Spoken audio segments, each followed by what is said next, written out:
Okay, so I've been here for an hour. That's the first time that I think I've sat in here in years. So I have to go to Mun to see if I can get somebody to be able to help me put this onto the internet. The little boys came over yesterday, PJ and Justin, and I am more determined to be able to get both boys back.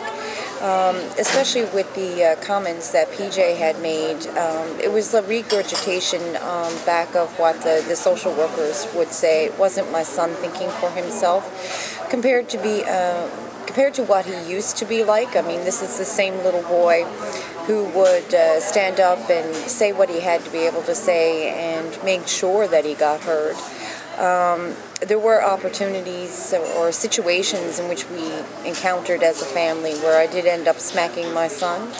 I can admit to that, but I also want to be able to state the fact that this person needed me to be the worst parent possible so that he could paint such a picture of himself that people would pass over and not even question what it was that he was doing.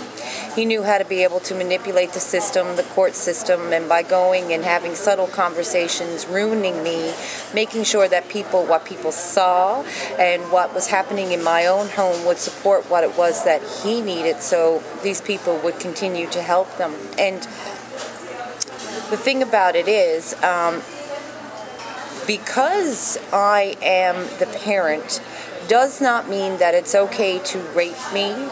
And because I'm the parent does not mean that it was okay for people to look down upon me and judge myself and my children based upon misinformation and rumors that they heard so many times that they assumed that it was true, to the point that I became uncomfortable around people in my community, especially around children. I want to talk about the psychological torture and the effect that this has had on me. I do know what it's like to have these buzzers going off in your head. I'm not talking about actual sounds, but like Pablo's dog, when you are put into high anxiety situations and you get a visual or a certain statement that would be said to you in those particular moments, it does create this psychological barrier that anytime you would be going around people, or if people were dressed in a certain manner, it would bring you right back to that state. That is the capability of turning your own mind into your own prison, into your own community.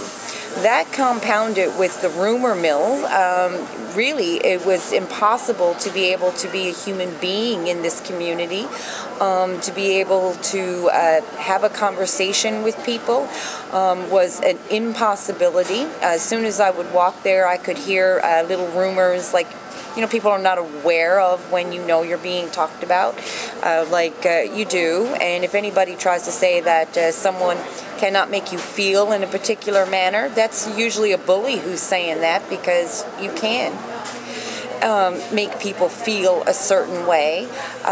You can bring people to certain states of anxiety. When you have people who are psychologically trained to be able to do that when you're going into a government office, and those same people got that same information when they're causing the rumor mills in the coffee shops and martini bars, it is like a corral. They corralled me so they would be able to do it to others. But now when I do talk to people, when I get an opportunity to, they know exactly what it is that I'm talking about, because they've experienced it for themselves.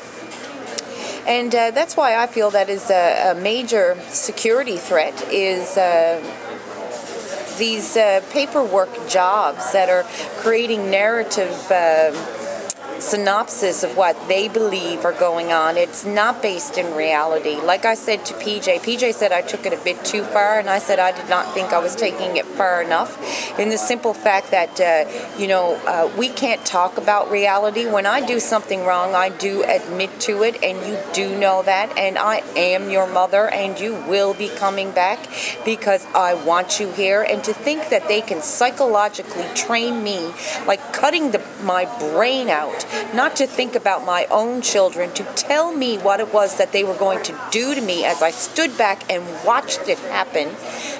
I don't really care what Newfoundlanders think of me, and I don't really care what this rumor mill was. At the end of the day, you know what? I can stop it from happening to you.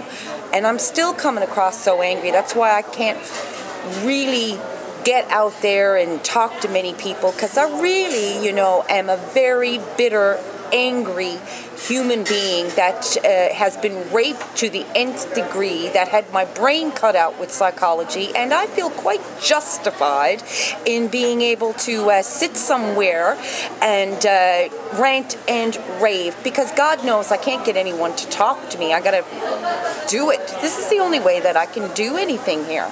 I stood there in the Tim Horton lineups. I had to force myself to drink how many cups of coffee just so I could be able to stay awake. That guy had me so drugged out of my friggin' mind. And then I had to go with the ridicule of what people were thinking and what they would drop so that I would hear it as an extra smack in my face every time I walked out through my door. Yeah, so I guess I'll stop it there. I'm probably